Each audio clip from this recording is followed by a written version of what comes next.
famous scholar. صحابہ کرام بھی حضرت حسن اور حضرت حسین کے ساتھ بہت زیادہ محبت کا اظہار فرمایا کرتے تھے۔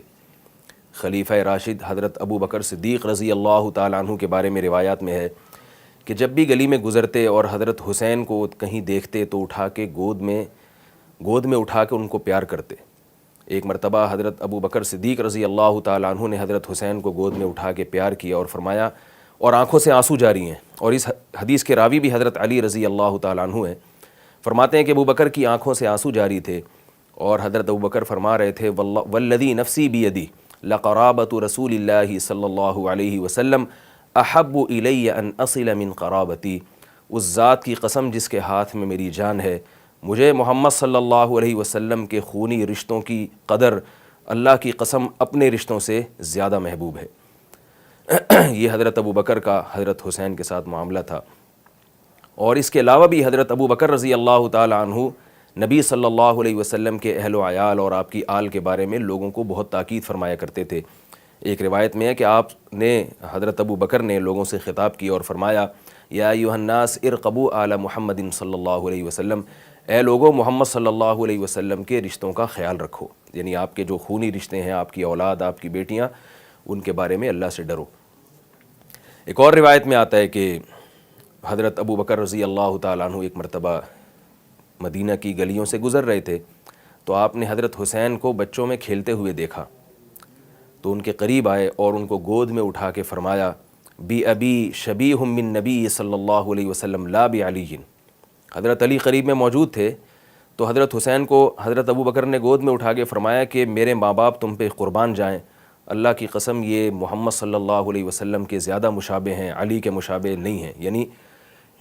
حضرت علی کے مشابہت ان میں کم ہے اور شکل و صورت میں محمد صلی اللہ علیہ وسلم کی یہ زیادہ مشابہ ہیں۔ اور روایات میں آتا ہے وعلی یضحک، حضرت علی ابو بکر کی یہ بات سن کے ہنس رہے تھے۔ حضرت ابو بکر رضی اللہ تعالیٰ عنہ کے بعد حضرت عمر رضی اللہ تعالیٰ عنہ کا دور خلافت آتا ہے۔ حضرت عمر نے بھی حضرت حسین رضی اللہ تعالیٰ عنہ اور حضرت حسن سے بہت زیادہ محبت کا اظہار کیا اور ان کا خاص خیال کیا کرتے تھے۔ ایک روایات میں ہے کہ جب یمن سے کچھ جوڑے آئے ہیں مال غنیمت کے طور پہ،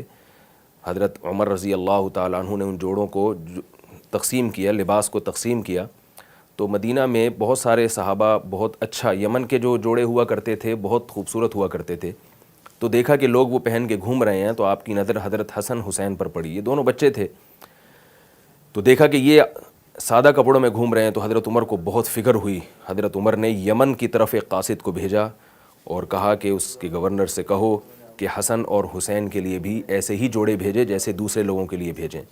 تو جب بھیجے گئے وہ جوڑے اور حضرت عمر نے دیکھا کہ حضرت حسن اور حسین وہ جوڑے پہن کے گھوم رہے ہیں تو آپ نے فرمایا کہ اب میرا دل مطمئن ہوا ہے۔ ایک اور روایت میں آتا ہے کہ مشہور واقعہ ہے، حضرت عمر رضی اللہ تعالیٰ عنہ نے ایک مرتبہ جب بیت المال سے وظائف جاری فرمائے تو اپنے بیٹے عبداللہ ابن عمر رضی اللہ تعالیٰ عنہ کا حصہ اس میں کم رکھا اور حضرت حسن اور حضرت حسین کا حصہ زیادہ رکھا۔ یہ واقعہ بڑا دلچسپ ہے۔ تو عبداللہ ابن عمر رضی اللہ تعالیٰ عنہ جو حضرت عمر کے بیٹے تھے، انہوں نے اپنے والد پر یہ اعتراض کیا کہ اے میرے والد محترم، میں نبی صلی اللہ علیہ وسلم کے ساتھ بہت ساری جنگوں میں شریک رہا ہوں، حضرت حسن اور حسین تو اس وقت بہت چھوٹے تھے، تو میرا حق زیادہ بنتا ہے کہ مجھے اس وظیفے میں زیادہ حصہ دیا جائے۔ حضرت عمر نے جو جواب دیا وہ بڑا ہی دلچسپ، فرمایا اے میرے بیٹے، اے ابن عمر، ہل ابوک مثل ابیہما وہل امک مثل امیہما وہل جدک مثل جدہما، تو بتا کہ کیا تیرا باپ ان دونوں کے باپ جیسا ہے،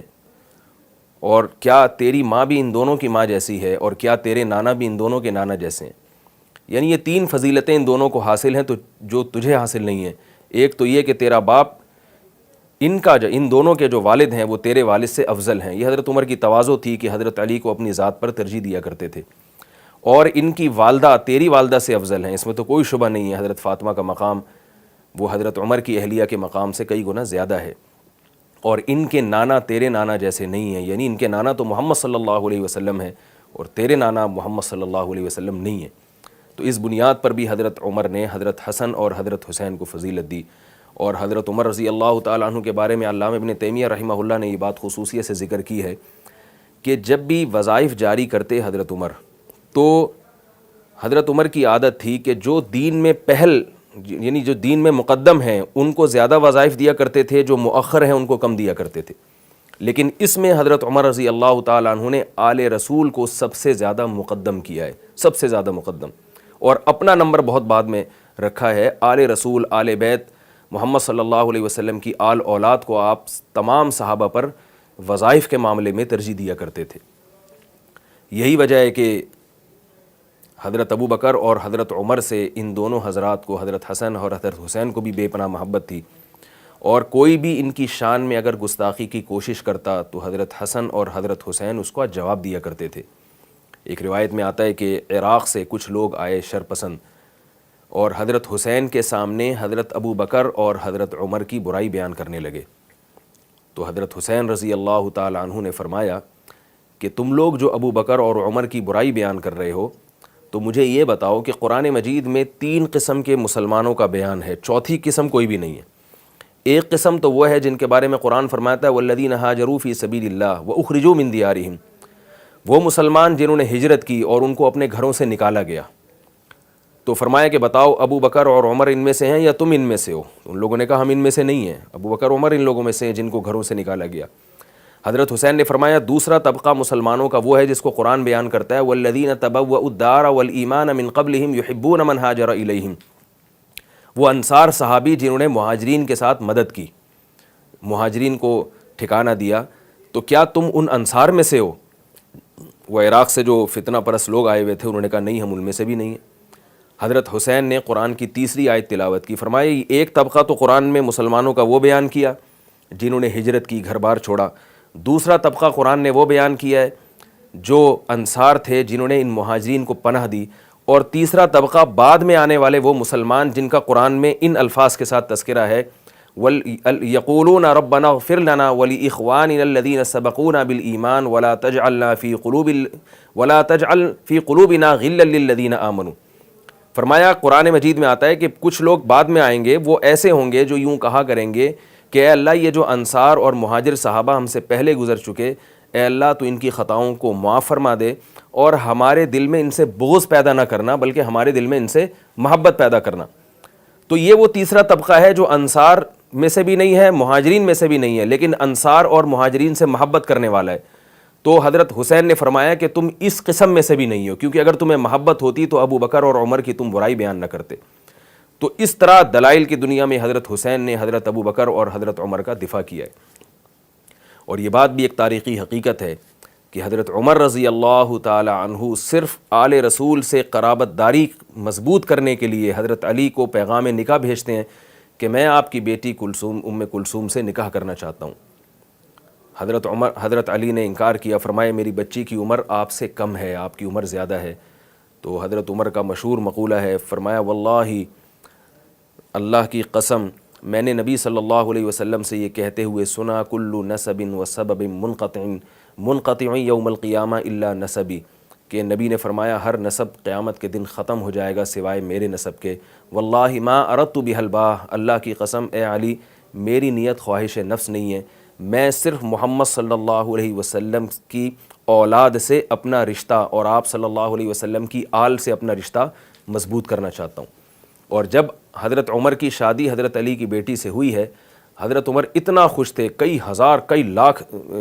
4000 دراہم کہتے ہیں کہ حضرت عمر نے مہر دیا ہے. اور جا کے صحابہ سے کہا کہ تم مجھے کیوں مبارکباد نہیں دیتے، یعنی ان کو ترغیب دی کہ مجھے خوب مبارکباد دو، اس لیے کہ میں نے جس سے نکاح کیا ہے وہ علی کی بیٹی ہیں اور نبی صلی اللہ علیہ وسلم کی بیٹی ہیں. یعنی 2 رشتے میرے مضبوط ہو گئے ان کے ذریعے، کہ ایک تو علی جو خود داماد نبی ہیں، محمد صلی اللہ علیہ وسلم کے داماد ہیں، ان سے رشتہ مضبوط ہوا، اور ایک محمد صلی اللہ علیہ وسلم کی بیٹی میری ساس بن گئی ہیں حضرت فاطمہ، ان کی بیٹی سے میں نے نکاح کر کے